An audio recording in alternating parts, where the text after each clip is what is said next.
Hello inspector Vijay Kumar. ನೀನಾ? ಹೌದು, ನಾನೇ.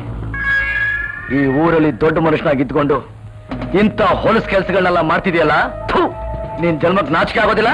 ಶಟ್. ನಿನ್ ತಂದೆ, ತಾಯಿ, ತಂಗಿ ಎಲ್ಲಾರನ್ನು ಕಳ್ಕೊಂಡಿದ್ರು, ನಿನ್ ಕೊಬ್ಬಿನೂ ಕರಗಲಿಲ್ಲ. ವಿಜಯ್, ನಮ್ಮ ರಹಸ್ಯನೆಲ್ಲ ತಿಳ್ಕೋಬೇಕು ಅಂತ ನೀ ಇನ್ನೂ ಪ್ರಯತ್ನ ಪಡ್ತಿದ್ಯಾ. ಆದ್ರೆ ಹೇಗಿದ್ರು ನೀನ್ ನಮ್ಮಿಂದ ಖಂಡಿತ ಸಾಧ್ಯ. ಸಾಯೋದಕ್ಕೆ ಮುಂಚೆ ನಮ್ಮ ರಹಸ್ಯ ಏನು ಅಂತ ತಿಳ್ಕೊಂಡು ಸಾಯಿ. ಓಕೆ? ನಿನಗಾದ ಅನಾಹುತಗಳಿಗೆಲ್ಲ ಕಾರಣ ನಾನು ಅಂತ ತಿಳ್ಕೊಂಡಿದ್ಯಾ? ನೋ. ನಮಗೆಲ್ಲ ಬಾಸ್ ಬೇರೊಬ್ಬರಿದ್ದಾರೆ. ಅವ್ರು ಹೇಳ್ದಂತೆ ನಾವು ಕೇಳ್ತೀವಿ, ನಡ್ಕೋತೀವಿ. ಅದೇ ನಮ್ ಬಾಸ್ ನಿನ್ನ ಈ ಧೈರ್ಯ ಸಾಹಸಕ್ಕೆ ಮೆಚ್ಚಿ ನಿನಗೊಂದು ಬಹುಮಾನ ಕೊಡು ಅಂತ ಹೇಳಿದ್ದಾರೆ. ಅದೇನು ಗೊತ್ತಾ? ನೀನಿಲ್ಲೇ ಉಪವಾಸದಿಂದ ನರಳ್ತಾ, ಮಳೆಯಲ್ಲಿ ನೆನೆಯುತ್ತಾ, ಬಿಸಿಲು ಒಳಗ್ತಾ ನಿನ್ನ 10 ಕಾಗೆಗಳು ಕಿತ್ತು ಕಿತ್ತು ತಿನ್ನಬೇಕು. ಅದೇ ಅವ್ರು ನಿನ್ ಕೊಡು ಅಂತ ಹೇಳಿರೋ ಬಹುಮಾನ. ಗೊತ್ತಾಯ್ತಾ? ಈ ಹಸಿರು ಬೆಟ್ಟದಲ್ಲಿ ನಮ್ಮನ್ನು ಹಿಡಿಯೋಕ್ ಬರೋ ಪ್ರತಿಯೊಬ್ಬ ಪೊಲೀಸ್ ಆಫೀಸರ್ಗೂ ಇದೇ ಗತಿ ಅಂತ ನಿಮ್ಮ ಡಿಪಾರ್ಟ್ಮೆಂಟ್ನವರಿಗೆ ಪಾಠವಾಗಿರಲಿ. Bye bye. ಕಮಾನ್.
ಇದ್ದಾರೆ.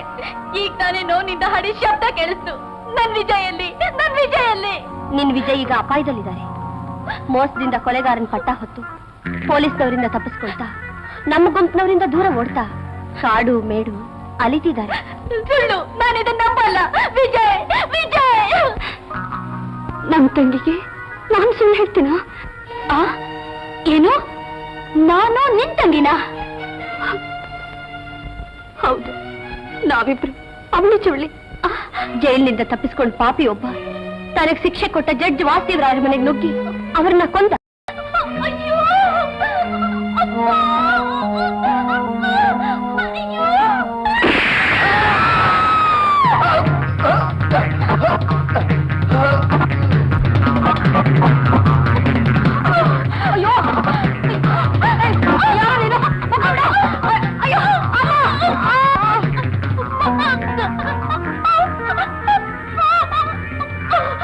ಆ ಮಗುನೇ ನಾನು.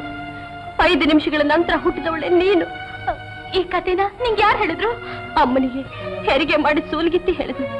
ಹಾಗಾದ್ರೆ ನೀನು ನನ್ನ ಅಕ್ಕನೇ ಆಗಿ ನಂಗೆ ಯಾಕೆ ರೀತಿ ಶಿಕ್ಷೆ ಕೊಡ್ತಿದೀಯಾ? ಹೇಳು. ಹೇಳ್ತೀನಿ. ನೀನ್ ಪ್ರೀತಿಸ್ತಿರೋ ವಿಜಯ್ ಕುಮಾರ್ ನಮ್ ಬಾಸ್ನ ಬೇಟೆ ಆಡೋಕೆ ಹಸರ್ ಬೆಟ್ಟಕ್ಕೆ ಬಂದ. ಈ ಊರ್ ಬಿಟ್ಟು ಹೋಗು ಅಂತ ನಮ್ ಬಾಸ್ ಎಚ್ಚರಿಕೆ ಕೊಟ್ಟು ಅವ್ರ ಮಾತು ಕೇಳ್ದೆ ನಮ್ ಗುಂಪಿನ ಮುಖ್ಯ ವ್ಯಕ್ತಿಯಾದ ಭಾಸ್ಕರ್ನ ಅರೆಸ್ಟ್ ಮಾಡಿದ್ರು. ಅವ್ರನ್ನ ಬಿಡುಗಡೆ ಮಾಡುವಂತ ಕೊನೆಯದಾಗಿ ಎಚ್ಚರಿಕೆ ಕೊಟ್ರು.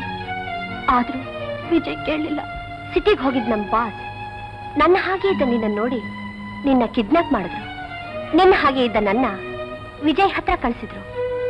ಭಾಸ್ಕರ್ನ ಬಂಧಿಸಿ ಸ್ಟೇಷನ್ ಇಂದ ಹೊರಗಡೆ ಬರ್ತಿದ್ದ ವಿಜಯ್ನ ನಿನ್ನ ಹಾಗೆ ಭೇಟಿಯಾದೆ. ಅವ್ರ ಮನೆಗೆ ಹೋದೆ. ಅವರೆಲ್ಲರೂ ನನ್ನನ್ನ ನೀನೇ ಅಂತ ತಿಳ್ಕೊಂಡು ತುಂಬಾ ಪ್ರೀತಿಯಿಂದ ನೋಡ್ಕೊಂಡ್ರು. ಅದೇ ದಿನ ವಿಜಯ್ ನೀನೇ ಅಂತ ತಿಳ್ಕೊಂಡು ನಿನ್ನೆಷ್ಟು ಪ್ರೀತಿಸ್ತಾರೆ ಅಂತ ಹೇಳಿದ್ರು. ವಿಜಯ್ ಮನೇಲಿ ಇಲ್ದೇ ಇರೋವಾಗ ಅವ್ರ ತಂಗಿನ ವಾಟರ್ ಫಾಲ್ಸ್ ಹತ್ರ ಕರ್ಕೊಂಡು ಹೋಗಿ ನಮ್ ಗುಂಪಿನವ್ರ ಕೈಲಿ ಒಪ್ಪಿಸಿ ಅವಳು ಕೊಲೆಗೆ ನಾನೇ ಕಾರಣಲಾದೆ. ತನ್ನ ತಂಗಿ ಸತ್ತು ನೋವಿನಲ್ಲಿರೋ ಸಮಯನ ನೋಡಿ ಭಾಸ್ಕರ್ನ ಬಿಡುಗಡೆ ಮಾಡಿಸ್ದೆ. ನನಗೆಷ್ಟೋ ಸಾರಿ ವಿಜಯ್ನ ಕೊಲೆ ಮಾಡೋ ಅವಕಾಶ ಸಿಕ್ಕಿತ್ತು. ಆದ್ರೂ ನಾನು ಅವರನ್ನು ಕೊಲ್ಲಿಲ್ಲ. ಯಾಕೆ ಗೊತ್ತಾ? ಅವ್ರು ನಿನ್ನ ತನ್ನ ಪ್ರಾಣಕ್ಕಿಂತಲೂ ಹೆಚ್ಚಾಗಿ ಪ್ರೀತಿಸ್ತಿದ್ರು. ಅದಕ್ಕೆ